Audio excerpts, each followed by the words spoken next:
দেশের জনপ্রিয় সংবাদভিত্তিক television channel একাত্তর টেলিভিশন ১৪ বছরের সফল পথচলা পেরিয়ে ১৫ বছরে পদার্পণ করেছে। এই উপলক্ষে সিরাজগঞ্জে বর্ণাঢ্য আয়োজনে উদযাপিত হয়েছে প্রতিষ্ঠানটির প্রতিষ্ঠাবার্ষিকী।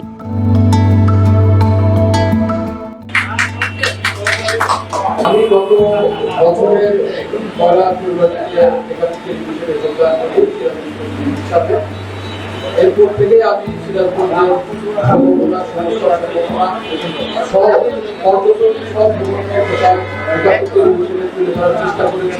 রোববার বেলা ১১টায় সিরাজগঞ্জ প্রেস ক্লাব হলরুমে এক বর্ণাঢ্য আলোচনা সভার আয়োজন করা হয়।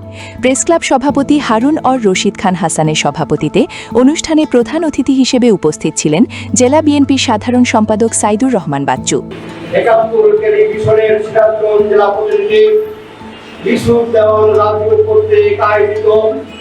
আজকের এই বর্ষবর্তী অনুষ্ঠানের আমাদের মাঝে প্রথম পেজে কলম শরীফের প্রথম পেজ জুড়ে আমার পক্ষে রেখেছেন।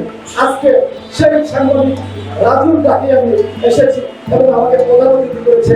আমি সেই জন্য রাজুর কাছে কৃতজ্ঞ যে আমার মতো একটি ছোট্ট ব্যক্তিকে আজকে প্রধান অতিথির আসন দিয়েছেন। রাজুর সম্পর্কে বলতে গেলে অনেক কথা বলতে হয়। রাজু কিন্তু আমাকে এখনো। অনুষ্ঠানে বিশেষ অতিথি হিসেবে বক্তব্য দেন অতিরিক্ত পুলিশ সুপার নাজরান রাউফ এবং সিরাজগঞ্জ সরকারি কলেজের অধ্যক্ষ প্রফেসর মহিদুল হাসান সহ স্থানীয় সাংবাদিক ও রাজনৈতিক নেতৃবৃন্দ। বক্তারা বলেন, একাত্তর টেলিভিশন প্রতিষ্ঠালগ্ন থেকেই বস্তুনিষ্ঠ, সাহসী ও জনমুখী সাংবাদিকতার মাধ্যমে দেশের গণমাধ্যমে নিজেদের শক্তিশালী অবস্থান তৈরি করেছে।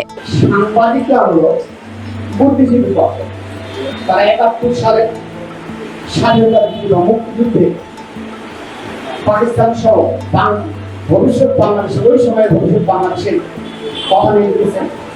এরপরে 1981 সাল একাত্তর টেলিভিশনের আজকের এই আয়োজনে সম্মানিত সভাপতি, প্রেস ক্লাবের সভাপতি, বিশিষ্ট রাজনীতিবিদ, বিশিষ্ট ক্রীড়াবিদ জেলা হারুন রশিদ খান হাসান। ধন্যবাদ জানাই আমাদের প্রেস ক্লাবের সম্মানিত সাধারণ সম্পাদক। এত সুন্দর একটি ইন্ট্রোডাকশন আমার বিষয়ে দিয়েছেন, যদিও এটার যোগ্য আমি নয়, তারপর দিয়েছেন, এর জন্য আন্তরিকভাবে ধন্যবাদ জানাই। আজকে আমাদের একাত্তর টেলিভিশনের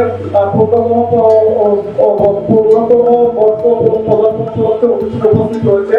আপনাদেরকে আমি আহ্বান করব, আপনারা আগামী অক্টোবরে সিরাজগঞ্জ প্রেস ক্লাবের নির্বাচনের প্রস্তুতি গ্রহণ করুন এবং নির্বাচনে অংশগ্রহণ করার জন্য আমি সবার কাছে আহ্বান জানাচ্ছি। আসলে একাত্তর টেলিভিশনের সাথে আমার একটা নিবিড় সম্পর্ক রয়েছে। আমি যখন যমুনা টেলিভিশনে জয়েন করি, ঠিক তখন এই একাত্তর টেলিভিশন ছিল মাসুদ ভাই। তখন আসলে মাসুদ ভাই অফিসে আমার বসা হয়, আর একাত্তর টেলিভিশনে ক্যামেরা, ল্যাপটপ এবং কম্পিউটার দিয়ে আমার কাজ শেখা হয়।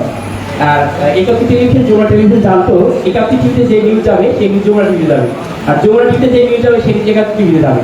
মানে একে অপরের সাথে খুব সম্পর্ক আমাদের দুটো অফিসই জানতো।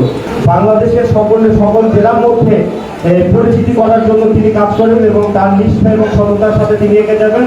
আলোচনা শেষে একাত্তর টিভির প্রতিনিধি ইউসুফ দেওয়ান রাজুকে ফুলের শুভেচ্ছা জানান অতিথিরা। পরে একটি ১৪ পাউন্ডের কেক কাটার মধ্য দিয়ে বর্ণিল এই আয়োজনের সমাপ্তি ঘটে।